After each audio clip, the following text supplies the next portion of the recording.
The morning air in Atlanta carried a stillness that made the city feel like it was holding its breath. Downtown, the sidewalks were busy with business people chasing deadlines and tourists staring up at glass towers that scraped the clouds.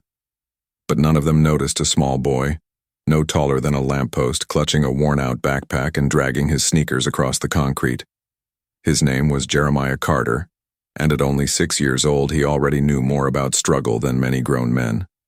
Jeremiah's mother had dropped him off at the community library, telling him to stay put until she returned from her cleaning job. But children don't always obey.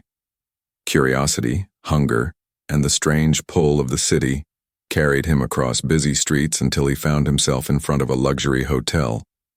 The marble steps gleamed, and polished cars pulled up with drivers who never looked twice at a boy like him. And then it happened. A commotion. A gasp. People shouting. A woman in a tailored gray suit staggered out of the hotel lobby. Her heels clicked unevenly against the stone before her legs gave way beneath her. She fell forward, collapsing onto the pavement. For a moment, silence swallowed the crowd. No one moved. Not the doorman, not the businessmen scrolling through phones, not even the tourists holding expensive cameras. Everyone froze. Everyone except Jeremiah. The boy rushed forward. His small hands touched the woman's arm. "Ma'am, are you okay?" His voice trembled, but it cut through the cold hesitation of strangers. The woman's eyelids fluttered. She was barely conscious. Her skin was pale, sweat dampening her forehead, yet beneath the weakness was a face of power, sharp jawline, glossy hair that screamed of wealth, and rings that could pay for Jeremiah's family's rent for years. Her name, though Jeremiah didn't know it yet, was Cassandra Whitmore, one of the richest real estate moguls in the country. "Help," she whispered, though no one else stepped forward. Jeremiah looked around desperately. Why wasn't anyone helping? Didn't they see her lying there? Didn't they care? He tugged on the sleeve of a man in a suit. The man shook him off. He waved at a couple standing nearby. They backed away as if sickness was contagious. Jeremiah felt tears burning his eyes. He remembered something his mother always told him. "Son, when the world turns its back, you don't. That's how you keep your soul." So Jeremiah stayed. He pulled the woman's phone from her purse with trembling fingers, pressing buttons until a voice answered. He cried into the line, "She's hurt. She fell down." Within minutes, paramedics arrived. But the boy didn't leave. He rode with her in the ambulance, his little hand gripping the stretcher rail as sirens wailed through Atlanta traffic. Viewers watching this now, imagine that. A 6-year-old with nothing in his pockets but broken crayons riding beside a billionaire whose empire stretched coast to coast. It almost feels like fate playing a cruel trick. If this is your first time here on Top Core, subscribe right now. Because stories like this, stories that challenge the way we see power, wealth, and innocence, are what we bring to life. Cassandra's eyes flickered open in the ambulance. She saw Jeremiah sitting there, trying to look brave, though fear covered his tiny face. She whispered one fragile sentence that would change both their lives. "Don't leave me." The boy nodded, even though he had no idea who she was. He just knew she needed him. And in that fragile moment, in the back of a speeding ambulance, a bond was formed between a forgotten child and a woman who seemed untouchable. But bonds formed in chaos are never simple, because Cassandra had secrets that no ambulance could rescue her from, and Jeremiah was about to be pulled into a world far darker than the glass towers he had admired from the street. And just when it seemed help had arrived, Cassandra's breathing stopped. The monitor screamed, doctors shouted, and Jeremiah clutched her hand tighter, whispering, "Don't die. Please don't die." The paramedic yelled, "We're losing her!" as the ambulance screeched toward the hospital.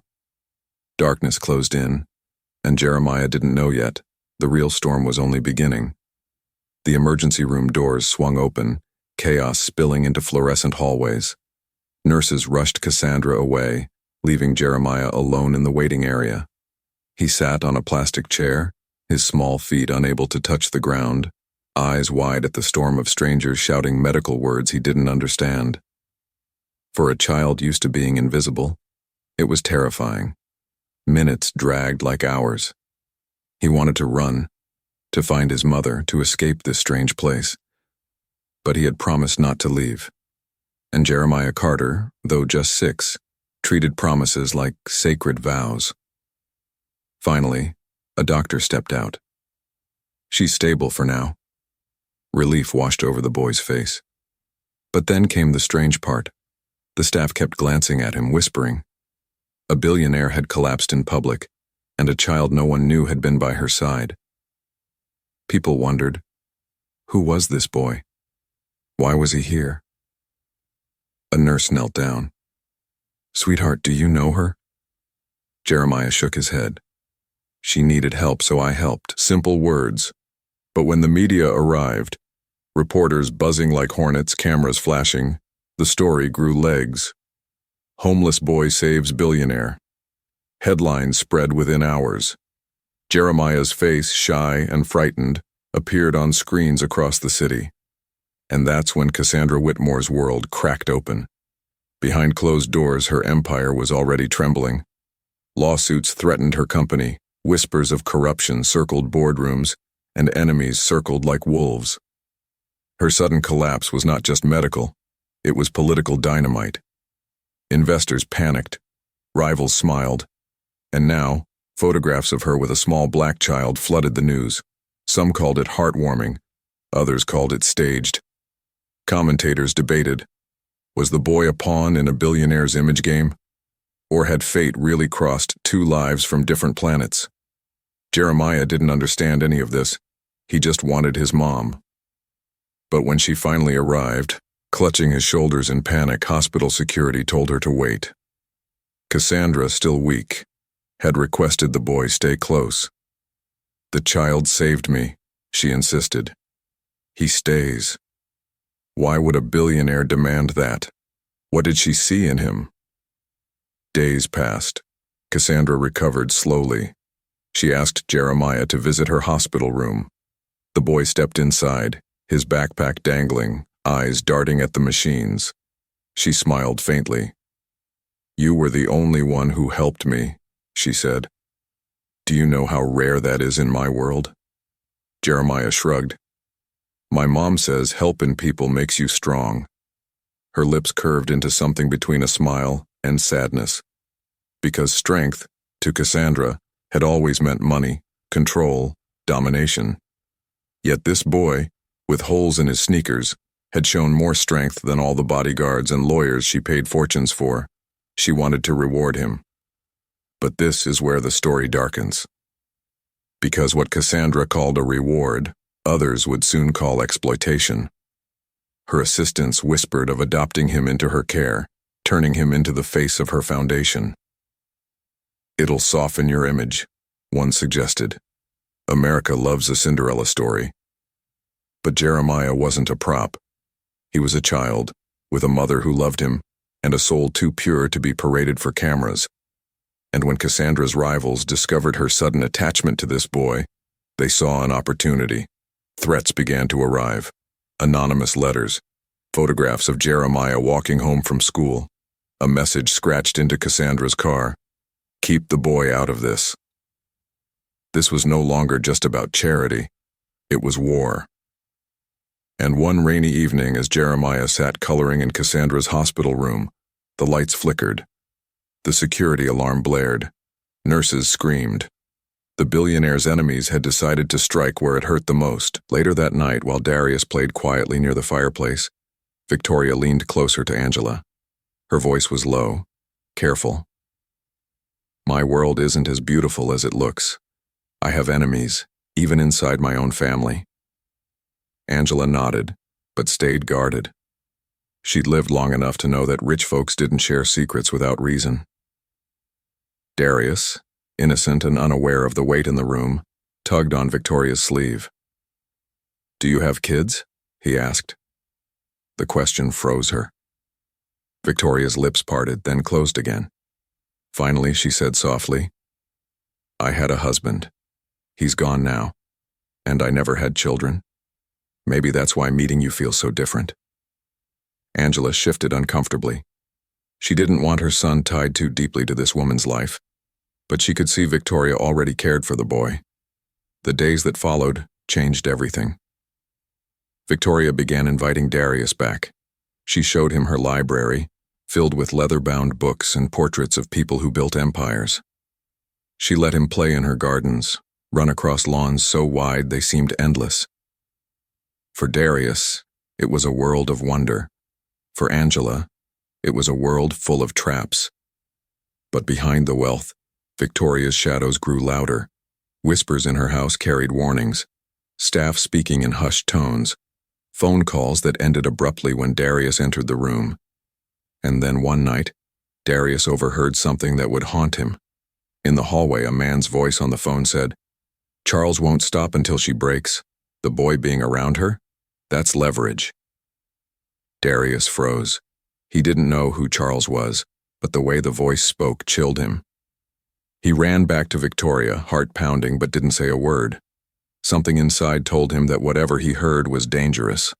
Meanwhile, Victoria's gaze often lingered on Darius in silence, as if the boy reminded her of something long buried. She started writing notes late at night, slipping papers into locked drawers. Angela noticed but said nothing, though her instincts screamed that this relationship would come at a cost. On a quiet Sunday, as Darius sat on the mansion steps licking a lollipop, Victoria sat beside him. Her eyes were distant, her voice heavy with regret. "The truth, little one, is that I've lost more than I can admit. My brother, he wants everything I built. He would do anything to take it." Darius tilted his head, trying to understand, his small voice cutting through her storm. "Why doesn't he just say sorry?" Victoria chuckled bitterly, then grew serious. "Because power makes some people forget love." It was the first time she spoke the name. Charles Harrington. Darius didn't know it yet, but learning that name marked the beginning of danger. He could not escape. That evening, when Angela tucked Darius into bed, he whispered what he had heard. "Mom, they said Charles will hurt her. And me too." Angela's hands froze. Fear clenched her heart. She wanted to pack their bags and run. But when she looked into her son's wide eyes, she knew running wasn't an option. The story had already swallowed them. And outside, in the shadows of the Harrington estate, a black SUV sat idle. Its headlights flickered once before vanishing into the night. The boy had stepped into a war. Spring turned to early summer, and with each passing week, the bond between Darius and Victoria deepened. She often watched him play in her yard, laughter echoing across the estate like a melody she hadn't heard in years. For Victoria, the boy wasn't just a rescuer. He was a reminder of innocence, of a world where kindness wasn't currency, but truth. One Friday evening, she called Darius and Angela into her study. The room smelled of leather and old wood, the kind of space built for serious conversations. Victoria's voice was steady, but her hands trembled as she pushed a thick envelope across the table. "This is for you," she said to Angela. Angela opened it, her eyes widening at the sight of numbers she'd only seen on lottery billboards. A scholarship fund. Enough money to secure Darius's education all the way through college. Enough to wipe away years of fear about the future. Angela's throat tightened. "Why are you doing this?" Victoria leaned forward, her gaze piercing. "Because your son saved my life. And because I need him to have a future that money can't take away." Darius, too young to understand the weight of what was happening, only smiled and said, "Does this mean I can go to the big school with a playground?" His words made both women laugh softly, but inside Angela, a storm raged. That night, when they returned home, Angela sat Darius down on their small, worn-out couch. She looked him straight in the eyes. "Baby, you need to listen to me. Rich folks don't give gifts without a reason. You've stepped into her world, but that world can eat you alive." Darius tilted his head, confused. "But she's nice, Mom. She needs me." Angela's chest tightened with fear. She wanted to shield him, but she also saw the truth. The boy's loyalty was unshakable, and that loyalty could cost them everything. Days later, the warnings began to prove true. Newspapers splashed headlines: Victoria Harrington under fire, accused of fraud and tax evasion. Angela gasped when she saw the paper at the corner store. Darius, too young to understand the gravity, asked, "Does this mean they'll take her away?" Angela didn't answer. She only gripped his hand tighter. At the mansion, Victoria sat before cameras, denying every allegation. But her enemies were moving faster than she expected. Charles Harrington appeared on national television, portraying her as manipulative, greedy, dangerous. He didn't just attack her empire, he attacked her character. And on the south side of Atlanta, whispers grew louder. At Darius's school, kids teased him. "You hang out with a crook. You think you're better than us now?" His small fists clenched, but he didn't fight back. Instead, he whispered to himself, "She's not bad. I know she's not." Angela wanted to pull her son away from the storm, but she saw the fire in his eyes. He was only 6, but his loyalty burned brighter than fear. One evening, as he walked out of the estate gates, a black SUV slowed beside him. The window rolled down and a masked man leaned out. His voice was low, chilling. "You don't belong here, kid. Stay away from her, or you won't make it home again." The SUV sped off, leaving Darius trembling in the street. His backpack slipped off his small shoulders, his knees weak. He said nothing to anyone. But when he returned to the mansion, Victoria studied his face. His silence spoke louder than words. "What did they say to you?" she asked softly. Darius's lip quivered. "They told me I shouldn't come back." Victoria's face hardened. Her jaw clenched, but her eyes softened as she knelt before him. "They're wrong, Darius. You're braver than they'll ever be. But this means we're in deeper than I thought." Angela stormed into the room, demanding answers. "What's happening to my son?" she cried. Victoria placed a hand on her shoulder, but her words carried no comfort. "He's part of this now, and I don't know if I can protect him."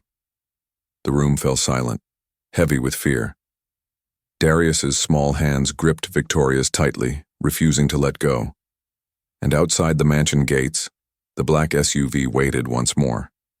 This time its headlights didn't turn away. The autumn breeze carried a strange chill that evening in Boston. It wasn't the usual coolness of October. It was something heavier, something that whispered warnings into the ears of those willing to listen. For young Ethan, now settled into a routine of school, play, and quiet evenings with his grandmother, life was beginning to feel safe again. Yet beneath the safety net of routine, the world still had edges sharp enough to cut. His grandmother, Clara, spent her days trying to keep the boy's innocence alive. She made sure his backpack was packed neatly, his lunchbox filled with sandwiches and apples, his homework checked before bedtime. But despite her efforts, Clara noticed the boy's dreams carried shadows. Some nights, Ethan would bolt upright in bed, sweat dripping down his forehead, whispering about men with hard eyes and voices that sounded like gravel. He was only 6, yet he carried memories no child should bear. On one particular afternoon, Ethan was sketching with crayons. His drawings often looked like any child's work: houses, stick figures, dogs with floppy ears. But this time, Clara froze when she noticed something different. Ethan had drawn a tall figure in black standing by a house with smoke coming out of its windows. Next to the house, there was a boy holding hands with a woman. "Who's that, sweetheart?" Clara asked gently, kneeling beside him. Ethan didn't look up. He pressed the crayon harder, almost tearing the paper. "That's the man. He hurt Daddy." Clara's chest tightened. "What man, darling?" "The one who always follows me when I sleep," Ethan whispered. "But he's not just in my dreams. I saw him on the street last week." Clara's blood ran cold. She tried not to let her fear show. Maybe it was just someone who looked scary. Sometimes our minds play tricks, but Ethan shook his head firmly, eyes wide with a conviction only a child who had truly seen something could carry. "No, Grandma. It's him. He wants me to forget Daddy. He wants me to forget everything. That night, Clara sat at the kitchen table long after Ethan had gone to bed. The old clock ticked, marking the silence.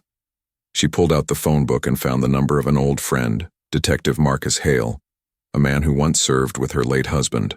Hale owed her favors, and Clara wasn't too proud to cash them in. When Hale arrived the next morning, his presence filled the small kitchen with authority. He was a tall man with salt and pepper hair and eyes that had seen too much of the world. Ethan peeked at him from the hallway, clutching his toy truck. "Tell me what happened," Hale said in a low voice, leaning over the table. Clara recounted everything: the dreams, the drawings, the mention of a man, and Ethan's claim of seeing him on the street. Hale's expression hardened. "Kids don't just imagine details like that," he muttered.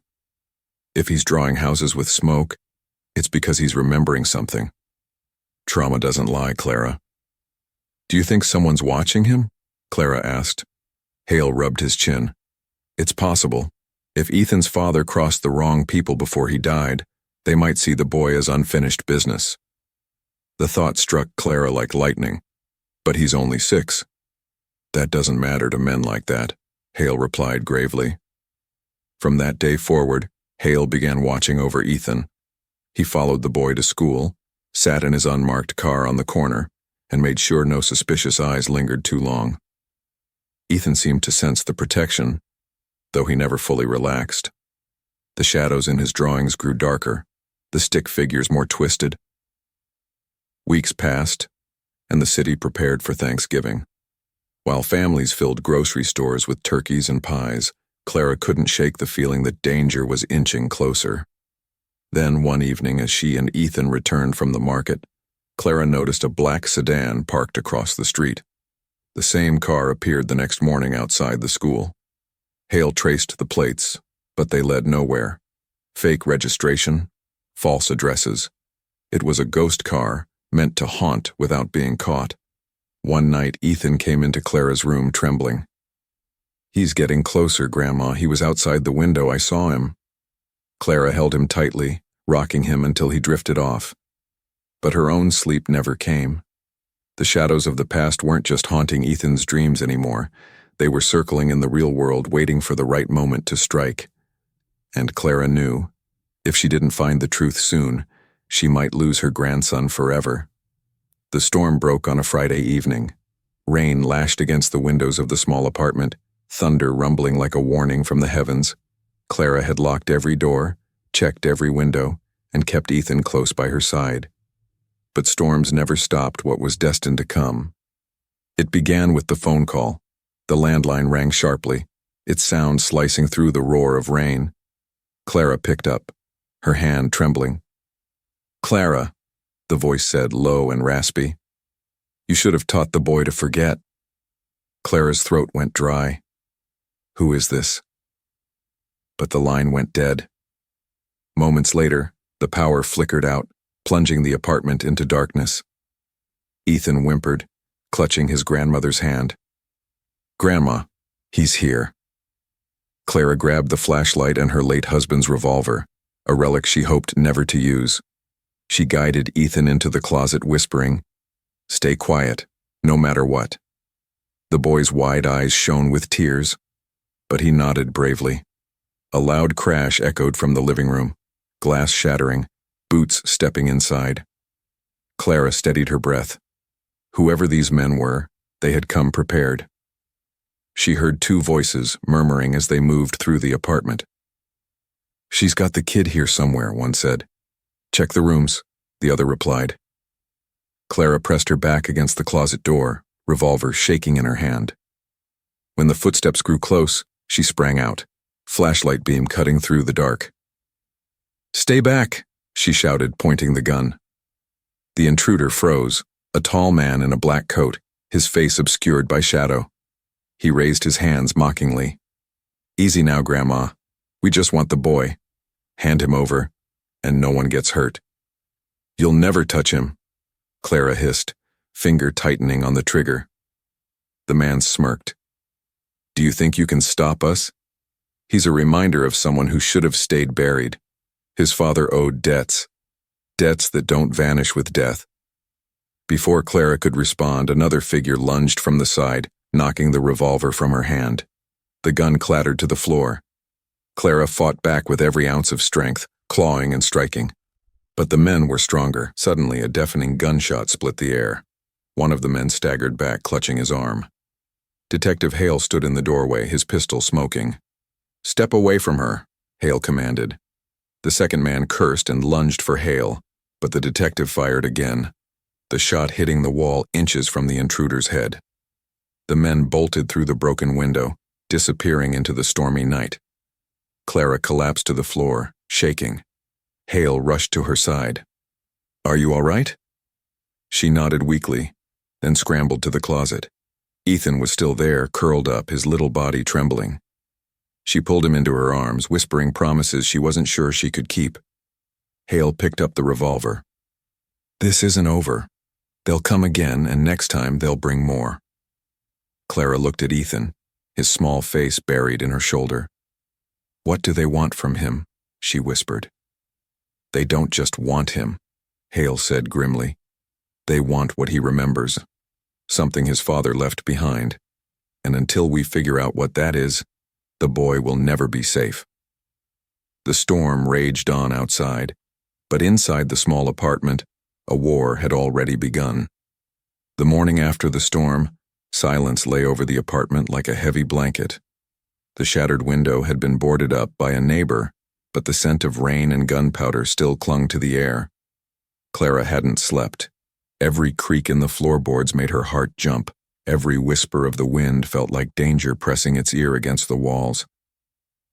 Detective Hale sat at the kitchen table, sipping black coffee from a chipped mug. His coat hung over the chair, still damp from the night before. He looked older than Clara remembered, his eyes carrying the fatigue of too many battles fought and not enough won. "We need to talk about Ethan's father," Hale began, voice low. Clara stiffened. "That's a painful subject." "Painful or not, it's the reason your grandson is in danger," Hale replied firmly. He set down the mug. "Clara, you knew him better than anyone. Did he leave behind something, anything, that men would be willing to kill for?" Clara hesitated. Memories of her son James rushed back. His smile, his stubbornness, his secrets. He'd always lived on the edge, chasing opportunities that promised fortune but carried shadows. Before his death, he had been restless, locking himself in his study at night, scribbling into a leather-bound journal. There was his journal, Clara admitted at last. He wrote in it constantly during those final months. But after he died, I locked it away. I couldn't bear to read it. Hale leaned forward. "Where is it now?" Clara's voice shook. "In the attic. A metal box." Without wasting a moment, Hale fetched a ladder and climbed into the narrow attic. Dust swirled in the air as he rummaged through boxes. At last he pulled down the journal, its brown leather cracked, pages swollen from age. He placed it on the table before Clara. Her hands trembled as she opened it. Inside were pages filled with numbers, sketches, and notes written in hurried scrawl. Ethan, curious, climbed onto a chair beside her. "What is it, Grandma?" the boy asked. Clara brushed his hair gently. "Something your daddy left behind." Hale studied the notes. "These look like codes, coordinates maybe. And here." He pointed to a sketch of a warehouse near the docks. "This place still exists. If James was involved in something dangerous, this may be where it started." Ethan's small voice broke through. "Daddy told me about the warehouse once. He said it was where the bad men tried to take things that didn't belong to them." Clara and Hale exchanged glances. The boy's memory was sharper than they realized. Hale closed the journal. "Whatever this is, it's the reason they're after him. If James stumbled onto something big, something illegal, it didn't die with him. These men believe Ethan remembers enough to lead them to it." Clara shivered. "Then what do we do?" "We get to the warehouse," Hale replied. "We find what James uncovered before they do." That evening, Hale drove them to the docks in his unmarked car. The warehouse loomed ahead, abandoned yet imposing, its windows shattered, rust streaking down its sides. The place smelled of saltwater and decay. Ethan clutched Clara's hand as they entered. The flashlight beam danced across graffiti, broken crates, and scattered debris. Hale moved methodically, searching for hidden compartments. "Over here," Ethan suddenly whispered, pointing to a loose panel in the wall. Hale pried it open, revealing a metal case wrapped in cloth. Inside were stacks of papers, photographs, and a flash drive. Hale skimmed through the documents, his eyes narrowing. This is evidence," he said. "Your son uncovered a smuggling ring. Guns, drugs, maybe more. And he wasn't just recording it. He was naming names. Politicians. Businessmen." Clara's heart sank. "He died because of this." Hale nodded grimly. "And now they think Ethan can lead them straight to what James hid." Suddenly, the sound of footsteps echoed through the warehouse. Shadows flickered at the far end of the hall. Hale stuffed the documents back into the case.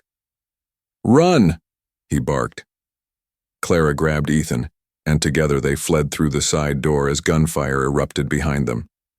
Bullets ricocheted off steel beams, sparks flying. Hale fired back, covering their escape. Outside, the rain had returned, masking their footsteps as they raced to the car.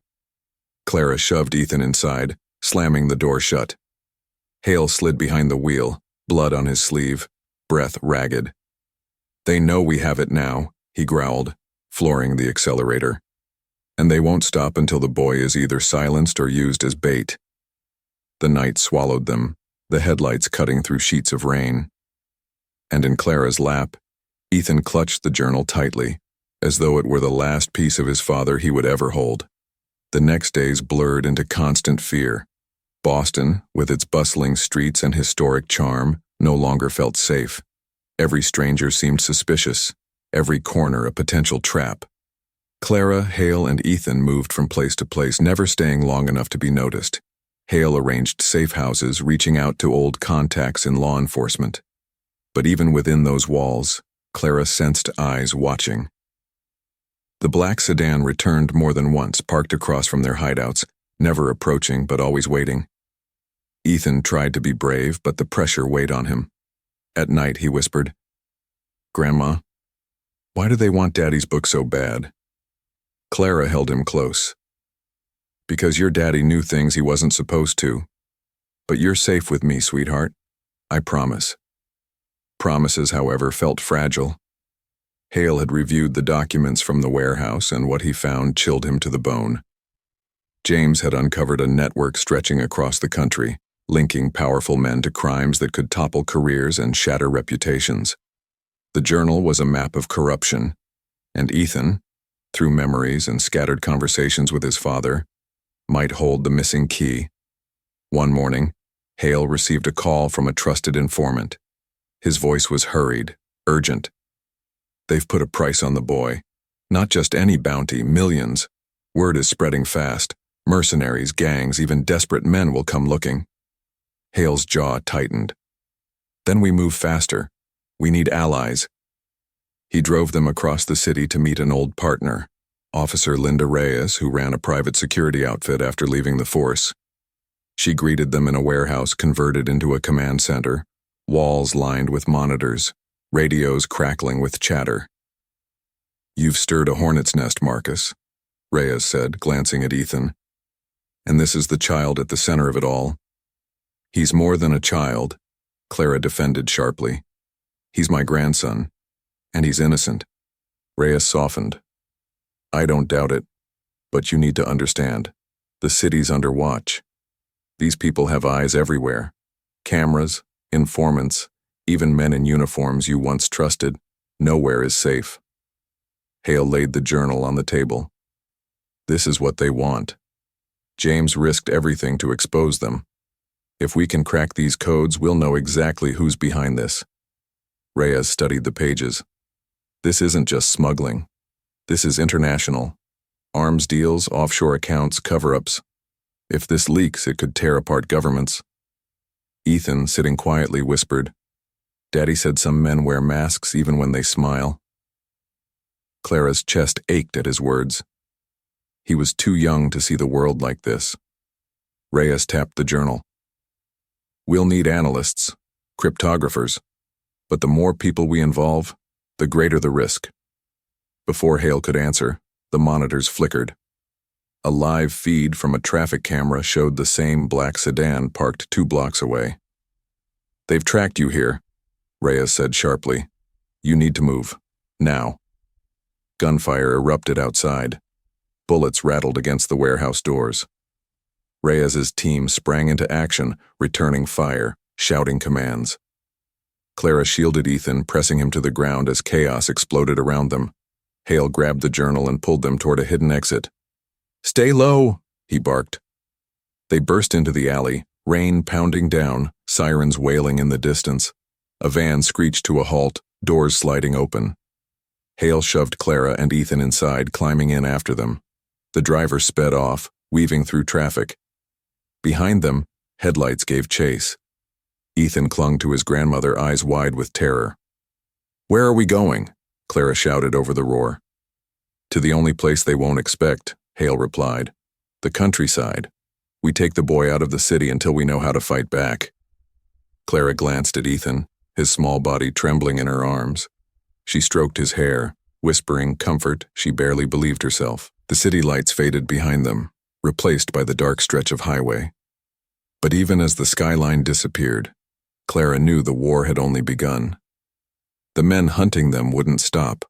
Not for rain, not for borders, not for anything. And as thunder rolled above, she prayed the countryside would grant them the one thing Boston could no longer offer: time. It was close to midnight when Angela Coleman pulled into the parking lot of their worn-down apartment complex. The headlights of her old Toyota flickered across the cracked pavement as she slowed, her body aching from a long double shift at the diner. She expected the quiet routine: lock the car, climb the stairs, and slip into her apartment where her 6-year-old son Darius was supposed to be asleep. But the moment she reached her door, her heart dropped. The knob was twisted, the wood splintered. She pushed inside with trembling hands. The living room was torn apart. Cushions ripped open, drawers dumped on the floor. Their small TV left untouched, but papers were scattered everywhere. Angela's breathing grew heavy. Whoever had been there wasn't after money. They were looking for something specific. "Darius," she whispered, panic choking her throat. She rushed into his room. He was curled on the bed, clutching his backpack like a lifeline, his eyes wide and wet with tears. "They came in, Mama," he stammered, his voice barely above a whisper. "2 men. They turned everything upside down.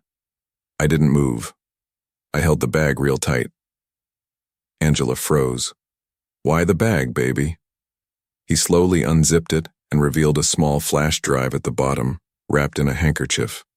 His voice cracked as he confessed, "Miss Harrington gave it to me. She said it's important. She told me to keep it safe if something happened to her." Angela nearly collapsed. "Lord have mercy," she muttered, gripping the edge of the bed. "What did you get us into, Darius?"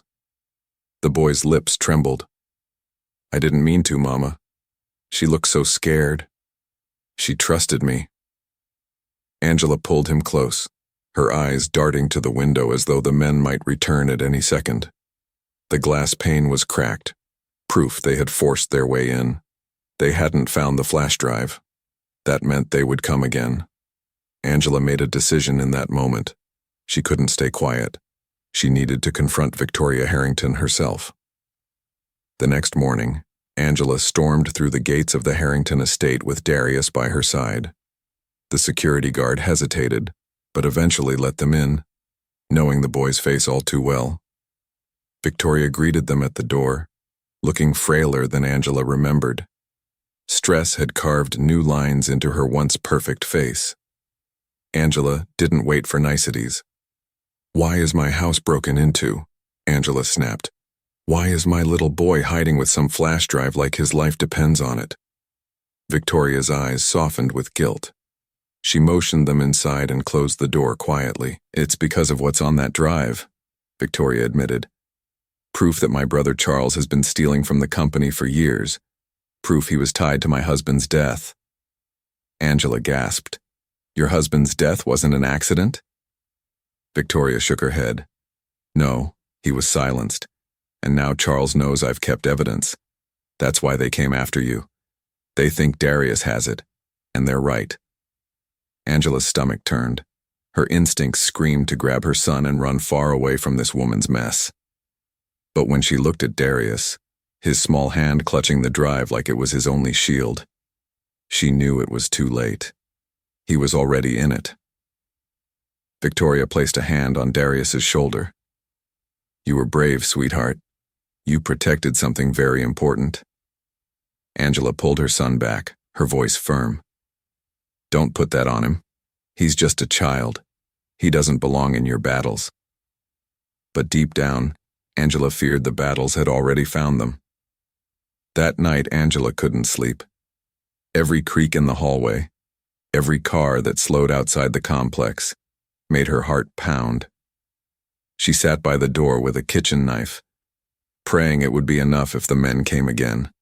Darius lay awake too, staring at the flash drive. He didn't fully understand what was on it, but he knew it was dangerous. And he knew people wanted it badly enough to hurt him. As the night dragged on, he made a vow in his small, determined heart. No matter what, he would protect Miss Harrington's secret. The following morning, Angela received a phone call that made her blood run cold. A man's voice, calm but threatening, said, "Return what doesn't belong to you. Or next time, it won't just be your apartment we tear apart." Angela dropped the phone, trembling. She looked at her son, who sat quietly eating his cereal, unaware of the message she had just heard. And she realized they were already trapped in a storm much bigger than both of them. The following week was a blur of fear and confusion. Angela kept Darius home from school, terrified that someone might snatch him on his walk there. She felt cornered, yet Darius insisted they couldn't just hide. "Mama," he whispered one night, "if Miss Harrington gave me the drive, she trusted me for a reason. Maybe it can stop her brother." Angela brushed his cheek with her palm. "You're 6 years old, baby. You're not supposed to carry the weight of people's secrets." But she knew he was right. Hiding wouldn't save them. The next day, Angela reached out to a man she trusted, Mr. Reynolds, Darius's teacher. He wasn't just a kind educator. He was someone who had looked out for Darius since kindergarten. He always said Darius had the heart of a lion. In the quiet of his classroom after hours, Angela placed the flash drive on his desk. "I don't know what's on here, but it's dangerous. Can you help us understand it?" Mr. Reynolds hesitated. "Angela, I'm a teacher, not an investigator." "But you're the only one I trust," Angela pleaded. "Please, just look." Reluctantly, Mr. Reynolds plugged the drive into his laptop. Lines of data filled the screen. Bank transfers, offshore accounts, coded documents. His eyes widened as he scrolled. This is huge," he muttered. "These are financial records. They show millions siphoned off into secret accounts. Whoever this Charles Harrington is, he's been stealing on a massive scale." Angela's stomach dropped. "So, that's why they want it." Mr. Reynolds nodded grimly. "And look here. These emails. They reference a cover-up. Something about silencing a man who threatened to expose them. Angela, I think this proves foul play in that billionaire's husband's death." Darius's small voice broke the silence. "That means Miss Harrington's right." Angela hugged him tight, torn between pride and fear. "Yes, baby. But now we know too much." Later that night, Angela and Darius returned home. The apartment felt even smaller now, every corner heavy with the knowledge they carried. Angela tried to calm herself, but the image of those men ransacking her home replayed in her mind. Darius, meanwhile, couldn't stop thinking about the discovery. To him, it wasn't just numbers on a screen. It was proof that the world was unfair, that someone powerful could hurt people and get away with it, unless someone stood up. He whispered to himself as he lay in bed, "I won't let them win." But danger was already circling. 2 nights later, Darius was walking home from a nearby corner store when he noticed the same black SUV idling at the curb. His heart raced. He gripped the small bag of milk and bread tighter and quickened his steps. Suddenly, the SUV door flew open. 2 masked men jumped out, grabbing him by the arms. "Got you, kid," one snarled. Darius dropped the groceries as they shoved him into the vehicle. His mind spun with terror. The smell of gasoline and leather filled his nose as the door slammed shut. The car sped through dark streets until it stopped at an abandoned warehouse. Darius was dragged inside, his small feet stumbling across the concrete floor. In the dim light, a figure stepped forward. Charles Harrington. "Well, well," Charles sneered. "The little hero himself." Darius trembled but tried to stand tall. "You've been holding something that doesn't belong to you," Charles continued. "A tiny drive with very big consequences.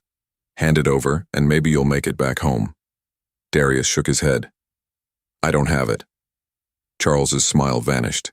He leaned down, his voice cold. "Don't play games with me, boy. Do you know who I am? I can make you disappear, and no one will ever know." Tears welled in Darius's eyes, but he forced himself to answer. "I promised Miss Harrington I'd keep it safe. I don't break promises." Charles's expression twisted with rage. He slammed his hand against the wall beside Darius's head, making the boy flinch. "You think you're brave?" Charles hissed. "You're nothing but a pawn in her game. She's using you, and when she's done, she'll throw you away just like the rest of us." But before Charles could press further, the sound of sirens echoed faintly in the distance. Someone had tipped off the police. Charles cursed under his breath. He ordered his men to dump the boy outside. "We'll finish this later." Hours later, Darius was found wandering the roadside, bruised and shaken but alive. When Angela saw him, she collapsed into tears, clutching him to her chest.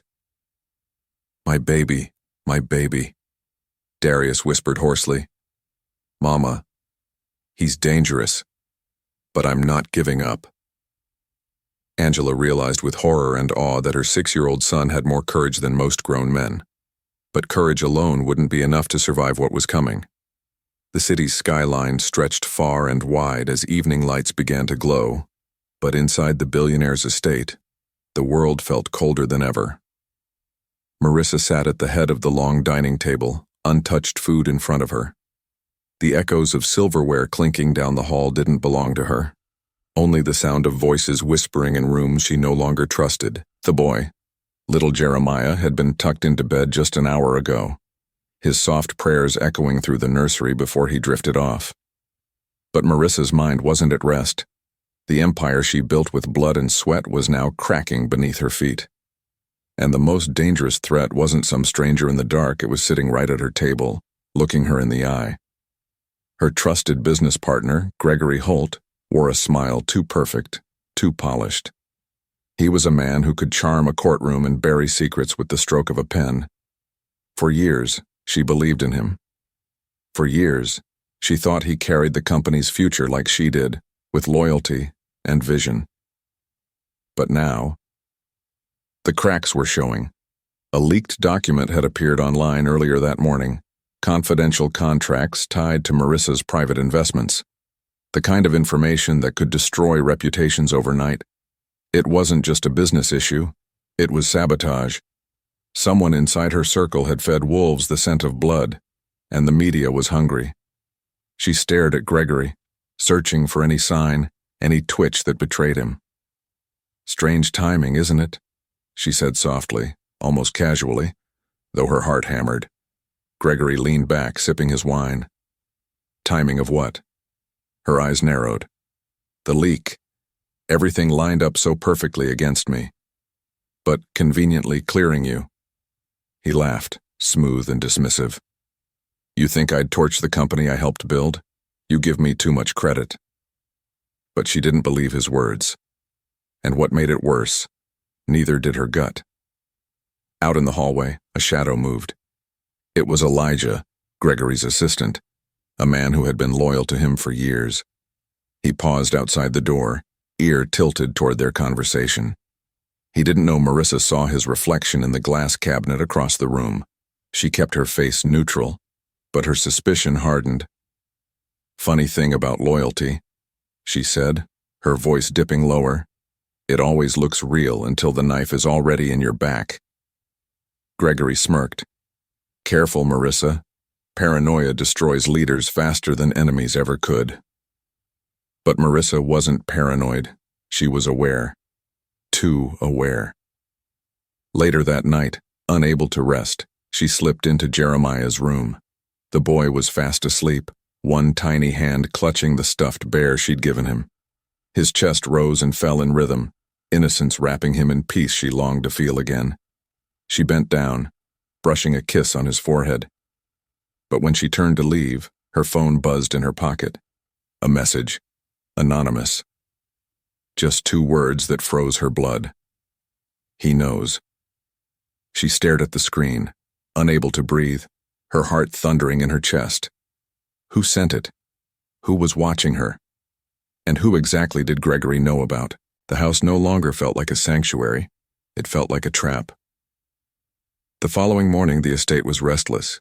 Security guards paced the grounds with tense faces, and the staff whispered as though something invisible pressed down on all of them. Marissa was already dressed by dawn, her sharp suit armor against the war she felt coming. She decided to confront the board directly. If Gregory was trying to maneuver her out, he wouldn't get the chance to blindside her. She left Jeremiah in the care of a trusted nanny, promising him she'd be back before nightfall. The boy's eyes were wide with worry. He felt something in the air, too, though he couldn't name it. Marissa's convoy pulled into the downtown corporate tower, tinted cars shielding her from the cameras swarming the streets. News vans were parked outside like vultures waiting for a carcass. The story had broken wide, headlines screaming about corruption, greed, betrayal. And her face was on every channel. Inside the boardroom, the atmosphere was thicker than smoke. Men and women she'd known for years sat around the polished table, but the warmth was gone.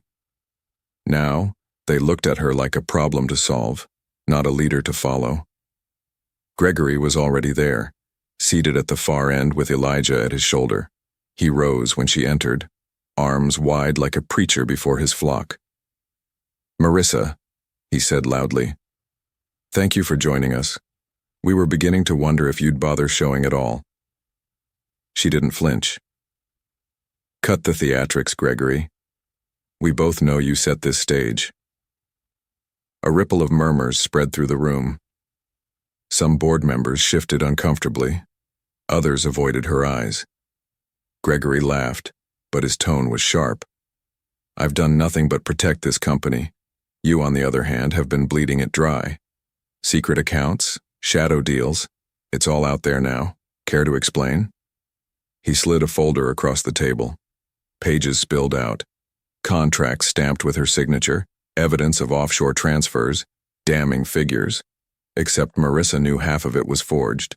The problem was convincing everyone else. Her throat tightened, but she forced strength into her voice. "This is fiction, and the fact you're the one presenting it proves who orchestrated the leak." But then, something she didn't expect happened. One of the older board members, Mrs. Caldwell, spoke up. "Marissa, we received more than documents. We received video evidence."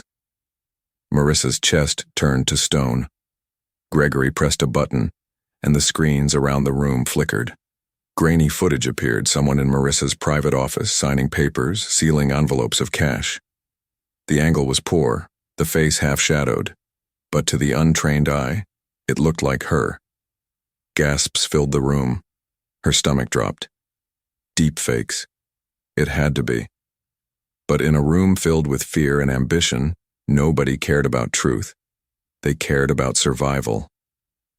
"You see?" Gregory said, voice dripping with false concern. "She's compromised. For the good of this company, she must step down." The board buzzed like angry bees, their voices overlapping, accusations flying. Marissa gripped the edge of the table, nails biting into wood. Her empire was slipping, and the walls were closing in. Then her phone buzzed in her jacket. Another anonymous message. "Get out now, he's not done." Her blood ran cold. Whoever had been warning her was watching closely. And if they were right, staying here meant more than losing her company. It meant losing her life. She excused herself, walking briskly toward the exit, ignoring Gregory's smug grin as he watched her retreat. But just as she reached the lobby, glass shattered. Shouts erupted. A black SUV screeched to a halt outside, masked men pouring out, rifles raised. Marissa ducked behind a column as chaos exploded. Guards returned fire, civilians screamed, and smoke filled the air. Someone wasn't just trying to ruin her reputation. They wanted her erased. And in that terrifying instant, she realized the truth. Jeremiah wasn't safe. The boy she promised to protect, the boy who had unknowingly become her anchor, was now in the crosshairs of something far darker than betrayal. The gunfire still echoed in Marissa's ears as her convoy sped away from the chaos downtown. Smoke clung to the streets like a veil of war, and her reflection in the tinted glass was ghostly pale. She clutched her phone in trembling hands, the anonymous messages replaying in her mind. He knows. Get out now. Whoever was warning her had been right every single time. But the thought wasn't comforting. It was chilling. Back at the estate, Jeremiah played in the garden with his stuffed bear, humming to himself, blissfully unaware of the storm circling above. His laughter was the sound of innocence untouched by corruption, the kind of sound Marissa hadn't heard in her own life for years. But her stomach tightened. Because innocence was always the first thing stolen when power and betrayal collided. She leapt from the car before it even stopped moving. The guards flanked her, scanning the perimeter, hands hovering near their weapons. Inside. Now, she barked. They hurried the boy back in, though he squirmed in protest. "Why, Miss Marissa?" Jeremiah asked softly, tugging at her sleeve as they rushed through the marble foyer. "Why are the men with guns everywhere again? Are the bad people coming?" The question pierced her. She knelt, gripping his shoulders, forcing a smile she didn't feel. "Nothing's going to happen to you. Do you hear me?" Nothing. But the lie burned her throat. Upstairs in her private office, she poured herself a glass of whiskey with shaking hands.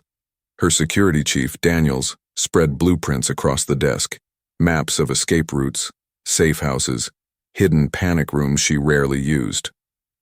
"They came bold today," he muttered grimly. "Not just smear campaigns, not just legal tricks. That ambush downtown, someone wants you silenced.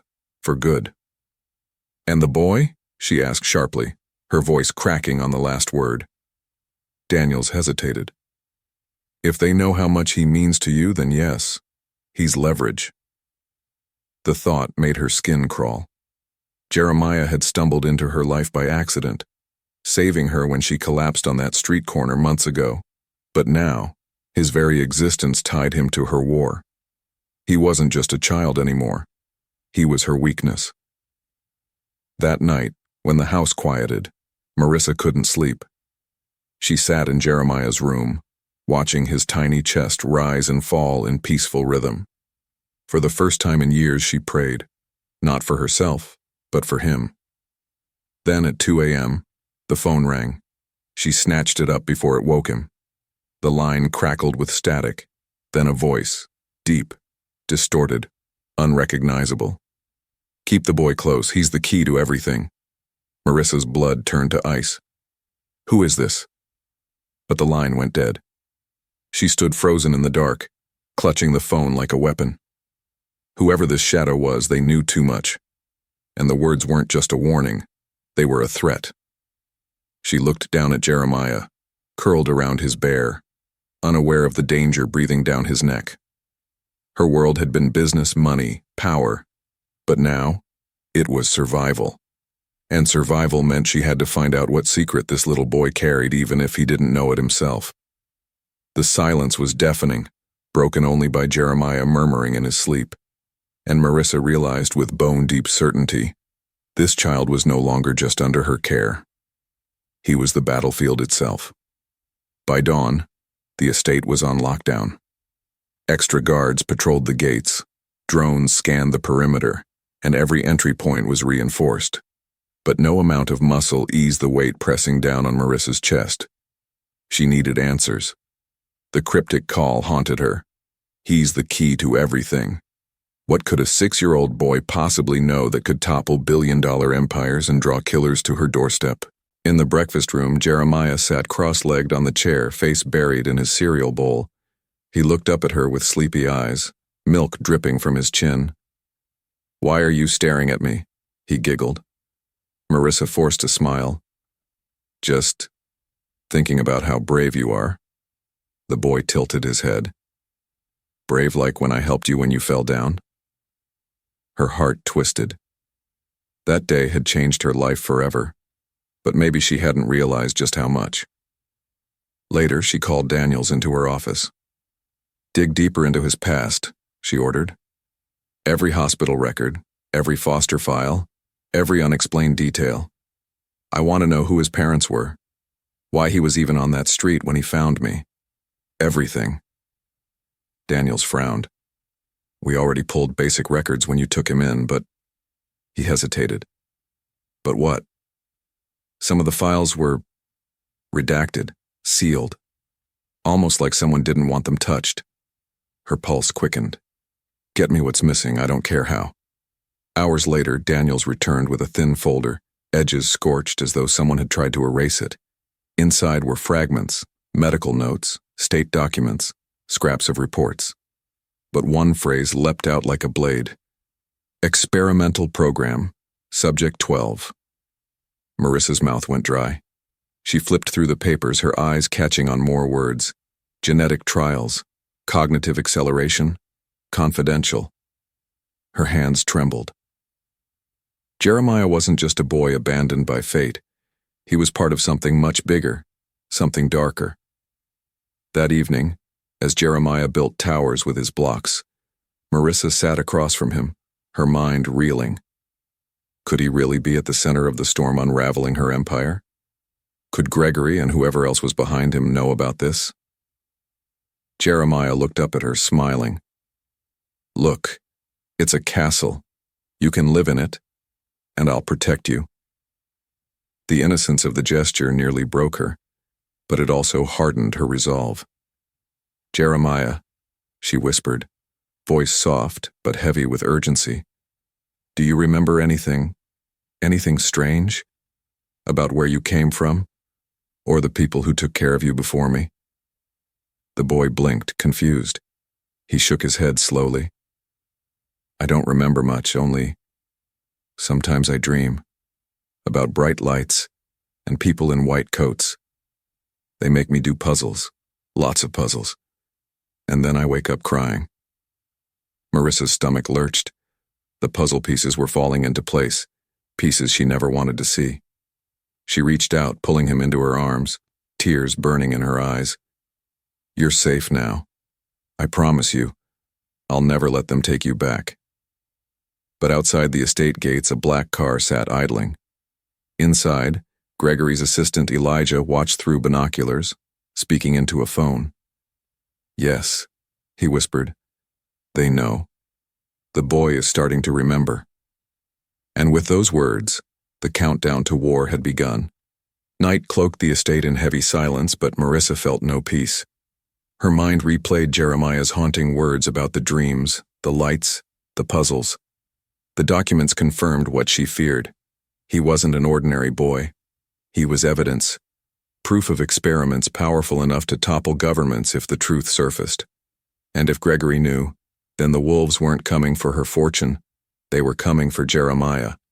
Her office smelled of bourbon and burnt nerves. Daniel stood across the desk, jaw tight, as she flipped through the shredded folder again and again, searching for clarity in fragments. "This program," she said, pointing to the words, Subject 12, "find me everything. Who ran it, who funded it, where it was buried. I don't care how deep we have to dig." Daniels hesitated, his eyes darting to the locked door. Marissa, if this is what I think it is, the people behind it don't leave paper trails. They erase them. They erase witnesses. You'll be dragging us into a fight that even your billions can't buy us out of. She leaned in, voice sharp as glass. They already brought the fight here. But something in Daniel's hesitation nagged at her. For the first time, she studied him, not as her loyal protector, but as a man. Tired eyes, deep lines, hands fidgeting with the edge of the table. She couldn't shake the unease coiling in her chest. When he left, she locked the folder in her safe, swallowing the doubt. Yet in the pit of her stomach, betrayal brewed. At dawn, Jeremiah padded into her room, clutching his stuffed bear. I had the dream again, he whispered, crawling onto her lap. They made me finish a maze, and when I couldn't, they got mad. Her throat tightened. She hugged him tighter, cursing the world that scarred children with secrets they never asked for. Later that morning, she prepared to meet a senator, an old contact who owed her favors. Maybe in politics, she could find leverage. As she dressed, Daniels entered again, unusually pale. There's something you need to see, he said, placing a small black drive on her desk. What is it? He didn't answer, just turned and walked out. Suspicion flared.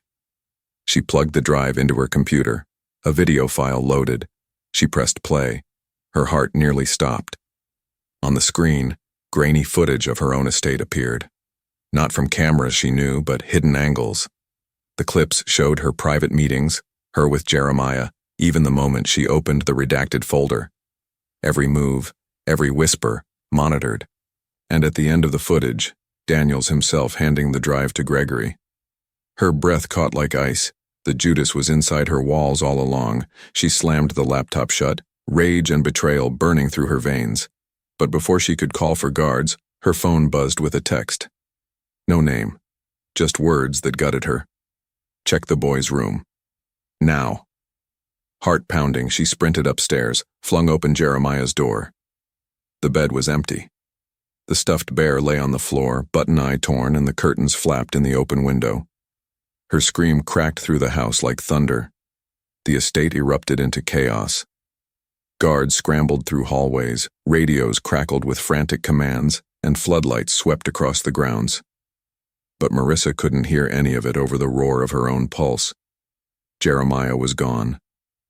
She tore through the garden barefoot, hair wild, calling his name into the darkness. No answer. Only the distant whir of engines. A black van tearing down the road, taillights glowing like the devil's eyes. She didn't wait for security. She leapt into her own car, doors barely shut before tires screamed against the pavement. Her driver shouted after her, but she floored it, chasing the van into the city's sleeping veins. Every turn was reckless, every red light ignored, horns blaring as she pushed the car to its limit. Her mind flashed with Jeremiah's smile, his tiny arms around her neck, his whispered promises to protect her. She couldn't lose him. Not him. The van swerved into an abandoned industrial district, its tires kicking up gravel. Marissa followed, headlights bouncing off rusted steel and broken glass. Then, suddenly, the van skidded sideways, blocking her path. Doors flew open. Men in masks poured out, rifles aimed at her windshield. Marissa slammed the brakes, chest heaving, trapped. They advanced in perfect formation, weapons glinting. One of them yanked open her door, dragging her out into the night air that smelled of oil and blood. She fought, kicking, clawing, but a fist struck her ribs, forcing the breath from her lungs. Through the haze of pain, she screamed, "Where is he? Where's Jeremiah?" A voice answered from the shadows. Calm, cold, too familiar. Gregory stepped into the light. "Well, well," he said smoothly. The mighty Marissa, undone by a child. Her knees buckled, fury and horror colliding in her chest. "If you hurt him..." He silenced her with a raised hand. "He's unharmed. For now. But you, my dear, have made this mess unbearable. You should have handed him over when you had the chance." Her blood boiled. He's a child. Gregory's smirk deepened. He's a weapon, and weapons belong to those strong enough to wield them. Behind him, two men dragged Jeremiah out of the van. The boy struggled, tears streaking his cheeks, clutching his bear even as it dangled from one arm. Marissa lunged forward, but rifles blocked her path. Jeremiah cried out, "Miss Marissa!" His voice shattered her soul. Gregory leaned close, his whisper venomous. "This ends tonight. You walk away from him or you both die here." Her heart pounded. Walk away? Leave the boy? The thought alone made her want to tear Gregory apart with her bare hands. But before she could answer, gunfire erupted. From the rooftops. From the shadows. Gregory's men spun in confusion as bullets rained down. Smoke grenades filled the lot, blinding everyone. A masked figure grabbed Marissa's arm, yanking her toward cover. She struggled, thinking it was another of Gregory's men, until the figure pulled down his mask. It was Daniel's. "Move!" he barked. She froze, rage and confusion flooding her. "You betrayed me." "I had to," he snapped, shoving her behind a wall as bullets screamed overhead. It was the only way to get close enough to find him. Marissa's world spun. Friend or foe? Savior or snake? She didn't know anymore. But Jeremiah's screams still cut through the smoke. And all she knew was this. She would burn the world to ashes before letting Gregory take that child. The night sky over Los Angeles bled with thunderclouds, heavy and restless, as if the universe itself braced for the storm inside Derek and Selena's world. The threats against them had stopped being whispers. Now they had faces, names, and teeth. Betrayal pressed in from every corner, and trust had become a currency more expensive than gold. Derek sat in his dimly lit office, papers spread across his desk like scattered fragments of his own life. Reports of insider leaks, forged contracts, and whispers that someone close was working against him. His hand tightened around a whiskey glass, knuckles pale. Selena entered quietly, her silhouette backlit by the hall light. She didn't ask if he was okay. She already knew. Instead, she crossed the room, placing her hand on his. "Talk to me, Derek," she said softly. He looked at her, his jaw tight. "If I tell you, I'm dragging you deeper into this hell." She didn't flinch. "I walked into this with you, I'm not walking out now." The words hit him like a lifeline, but before he could respond, his phone buzzed, an unknown number. He hesitated, then answered. The voice on the other end was sharp, venomous. "You think loyalty protects you? By morning, you'll see who really stands by your side. Choose carefully, because the wrong choice will cost her." The line went dead. Derek's blood ran cold. Selena read his face, fear flickering in her eyes. For the first time, it wasn't just about the company or reputation. It was about survival. That night, they called a closed meeting with the board and Derek's closest circle. Tension knotted the air as Derek scanned the faces around the table. He had to test them. One by one, questions, strategies, and confessions were thrown onto the table. But beneath every polished answer, Derek saw shadows. Guilt in one man's hesitation, greed in another's hungry eyes. Then came the shattering blow. A folder slid across the table filled with emails that revealed the truth. Someone in this very room had orchestrated the ambushes, the financial sabotage, and the smear campaigns. Someone had been feeding information to their enemies. Selena's breath caught. Derek's hands trembled, not with fear, but with rage. The traitor wasn't some distant rival. It was a friend, a man Derek had trusted like a brother. The room erupted in shouting, denial, accusations. But in that chaos, Derek realized something deeper. Loyalty wasn't just about who stayed beside you in the light. It was about who refused to abandon you in the dark. And tonight, Derek and Selena would discover who was truly willing to bleed for them. The betrayal cracked their world wide open. The next 48 hours became a blur of choices, each more dangerous than the last. The threats escalated, a car tailing Selena late at night, Derek's private accounts frozen, and an anonymous package left at their doorstep containing a single bullet with Derek's initials carved into it. They couldn't rely on the law. They couldn't trust the board. The only thing they had left was each other. "Derek," Selena whispered one night, her voice breaking as she clutched his hand. "What if walking away is the only way to save us? What if love isn't enough to fight this?" Her words sliced through him. He wanted to promise her safety, a forever untouched by this madness. But lies were poison, and Selena deserved truth. "I can't walk away," he confessed, his voice raw. "If I let them win, everything I've built dies. My name, my family's legacy, gone. But if staying costs me you, then none of it matters." Silence filled the room, heavy with the weight of his words. Tears glistened in Selena's eyes, not of weakness, but of strength.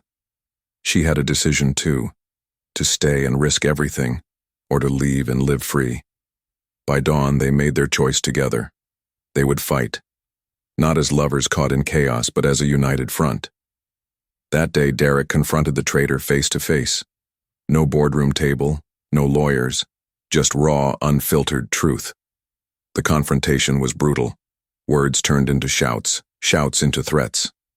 But when the man revealed the final card, evidence that could destroy Derek's empire in seconds, Selena stepped forward. "You underestimate what love can survive," she said fiercely. In that moment, Derek realized her strength was not just in standing beside him, but in carrying the weight of his battles as her own. The world outside waited, ready to tear them apart. Enemies circled like wolves. Choices loomed like guillotines. But for Derek and Selena, the decision was already made. No matter the cost, no matter the danger, they would stand together. The climax was no longer about money, power, or reputation. It was about survival, about love sharpened into a weapon, about loyalty tested at the edge of life itself. And as night fell once more, Derek whispered to Selena, his voice trembling but resolute, "If this is war, then I want to fight it with you until the end." She gripped his hand, eyes blazing. "Then the end will have to go through us." The city moved on as if nothing was wrong. Neon lights flickered across downtown Los Angeles. Couples laughed over rooftop dinners. Traffic horns echoed in the night. But for Derek and Selena, the world had narrowed into something far smaller, a waiting game. Every knock on the door, every ring of the phone, every flicker of headlights outside their home felt like a threat. The silence wasn't peace. It was pressure, like the universe was holding its breath, waiting to crush them. They retreated into a kind of exile, Derek working in shadows, Selena keeping her circle even tighter. She stopped taking calls from friends. She stopped answering questions about her life. Trust had been whittled down to the thinnest thread. Derek and Derek alone. But even together, the cracks showed. One night, Selena found Derek sitting on the balcony, his face lit only by the amber glow of his cigar. Papers were spread across his lap, evidence, ledgers, and contracts that painted a picture of enemies closing in. "Can't sleep?" she asked gently. He shook his head. "Every time I close my eyes, I see him, the friend who betrayed me. I keep asking myself what sign I missed, what blind spot I let him hide in. And the truth is, maybe I didn't miss it. Maybe I just didn't want to see it." Selena sat beside him, pulling the cigar from his hand, setting it down. Her eyes held his with steady fire. "You don't get to carry all the guilt. People choose who they are, Derek, and he chose betrayal. That's on him, not you." But her voice cracked at the edges, betraying her own fear, because she knew what he wasn't saying, that betrayal was only one knife. Others were still hidden, waiting to strike. The days blurred. Anonymous threats slipped under their door. A black SUV followed Selena from the grocery store. Derek's accounts took another hit, leaving him scrambling to hold the company afloat. At one point, he almost told her to leave, to save herself. But when he opened his mouth, the words died.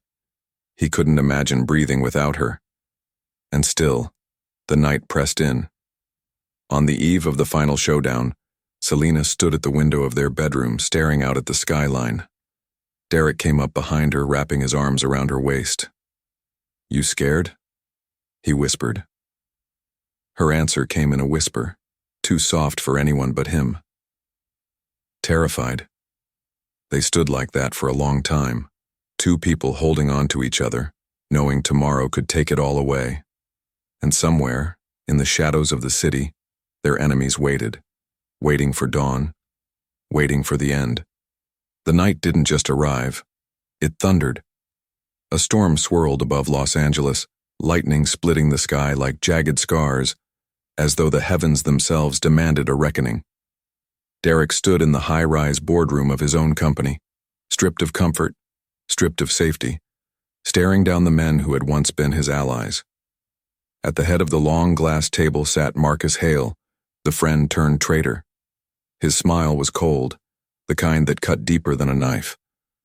Around him were the others, partners, investors, wolves who had once called Derek brother. Selena sat in the corner, her hands trembling but her eyes burning. She wasn't supposed to be here. Derek had begged her to stay behind, but she refused. If fire was coming, she would face it by his side. "Derek," Marcus said smoothly, his voice echoing across the chamber. "You should have walked away when you had the chance, but your pride wouldn't let you. Tonight, that pride ends you." Derek's jaw clenched. He could taste the metallic tang of rage in his mouth. "You built your empire on lies, Marcus. You thought you could bury me, but the truth has a way of clawing back from the dirt." He slammed a folder onto the table. Pages spilled out, contracts, emails, accounts traced to offshore banks. Proof. Selena had spent nights digging through firewalls, Derek chasing down whispers, both of them clawing in the dark until they found daylight. Marcus laughed. "You think this saves you? Evidence won't matter when you're not alive to show it." The doors behind them slammed open. Black-suited enforcers stormed in, guns glinting under the fluorescent lights. The boardroom became a cage. Selena's breath caught as one of the men yanked her out of her chair. Derek's fists curled. "Let her go. This is between you and me." But Marcus leaned back, enjoying the scene like a show. "Oh, Derek, you never understood. This was never just business. This is blood. And tonight, yours spills first." The storm outside cracked the sky, thunder shaking the windows. Derek moved faster than anyone expected. He hurled the heavy folder straight at Marcus, catching him off guard. Papers flew like shrapnel as Derek lunged at the nearest guard, slamming his elbow into the man's throat, wrenching the gun from his grip. The room exploded into chaos. Selena twisted, her nails raking across her captor's face, forcing him to release her. She ducked low as another gun discharged, the bullet shattering a glass wall. Marcus scrambled to his feet, shouting orders, his mask of calm shattering. "Kill them! End this!" But Derek fought like a man who had nothing left to lose. Every betrayal, every sleepless night, every wound carved into him over months, it all boiled over in that moment. He knocked one man unconscious with the butt of a stolen gun, then spun to shield Selena as bullets sparked across the glass. The boardroom floor was slick with blood and glass shards. Selena clutched Derek's arm, her chest heaving, but she didn't falter. For the first time, the billionaire who once seemed untouchable fought like the boy he had once been, cornered, raw, desperate. Finally, only Marcus remained standing. His perfect suit was torn, his lip bleeding. He raised a pistol, hands trembling, eyes wild. "It should have been me," Marcus snarled. "All of it, the company, the life, the woman. But you always stole the light. Tonight I take it back." The gun leveled at Selena. Derek's heart stopped. Time froze. Then lightning lit the sky, and in that flash Derek lunged. The gun discharged, the shot ringing like a scream. Selena fell to her knees, crying out, but the bullet had missed her by inches. Derek's hands closed on Marcus's wrist, twisting violently until the gun clattered to the ground. They collided against the table, years of friendship turned to hatred erupting in brutal fists. Derek slammed Marcus down, knuckles splitting, rage burning through his veins. Finally, Marcus lay broken, his breath ragged, his eyes filled with the shock of a man who had lost everything. Derek stood over him, chest heaving. He could end it. One more blow, one more push. But Selena's voice cut through the storm. Don't. If you become him, we lose everything. Derek froze, fists trembling. Slowly he stepped back. He looked at Marcus one last time, the ghost of a brother now reduced to nothing, and turned away. Sirens wailed in the distance. The storm was far from over. When the police arrived, chaos became order. Officers stormed the boardroom, weapons raised, cuffing Marcus and his men. Derek and Selena stood together, silent, bloodied but unbroken. For hours, detectives questioned them, piecing together the evidence Derek had fought to collect. When the sun finally broke the horizon, Marcus was dragged away in chains, his empire collapsing like sand under waves. But victory did not feel like triumph. As dawn spilled across the skyline, Derek and Selena sat on the rooftop of the building. Their bodies ached, their clothes were torn, their souls felt heavy with everything they had endured. Yet in that brokenness, something unshakable had taken root. Selena leaned her head on Derek's shoulder. "It's over," she whispered. Derek stared at the city below. "No, it's never really over. There will always be someone hungry, someone waiting to take what they didn't earn." "Then let them come," Selena said softly. "Because we survived. Together." The words landed heavier than any bullet. Derek thought back to how it had begun. The boy, 6 years old, innocent, holding out his hand when the world had collapsed on him. A stranger's kindness had pulled him from the brink. And that single act had rippled into everything. Into love, into loss, into this moment on the rooftop where survival finally felt like a kind of victory. He turned to Selena, his voice raw. "I thought I had to be invincible. I thought I had to fight everything alone. But the truth is, the only reason I'm still standing is you." Her eyes shimmered. She pressed her lips to his, sealing the promise of a new beginning, fragile but real. For a long time they sat in silence, the city waking beneath them. Then Selena laughed softly, a sound that carried like light breaking through clouds. "You know what's funny?" "What?" Derek asked, his arm tightening around her. "All this time, they thought they could destroy you by taking away your money, your power, your company. But they never understood. Your real empire was here." She touched his chest, just over his heart. Derek closed his eyes, letting her words sink in. For the first time in months he felt free. Not untouchable, not immortal, but free. The sirens faded, the storm clouds broke, and as the first golden rays of the new day stretched across Los Angeles, Derek knew this was not an ending. It was a rebirth. The boy who had once saved him in his darkest hour had unknowingly set the course of destiny.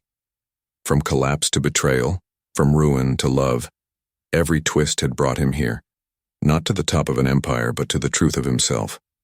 And in that truth he found peace. Selena took his hand. They rose together, leaving the shattered boardroom behind, stepping into the light. Whatever came next, they would face it not as victims of betrayal or survivors of war, but as partners, bound by a love that even fire could not consume. The city roared back to life below.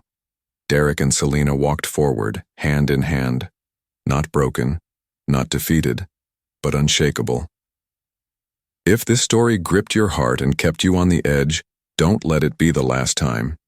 Hit that subscribe button and join the Top Core family, where every tale is raw, human, and unforgettable. Your next story is waiting, and trust me, you won't want to miss it.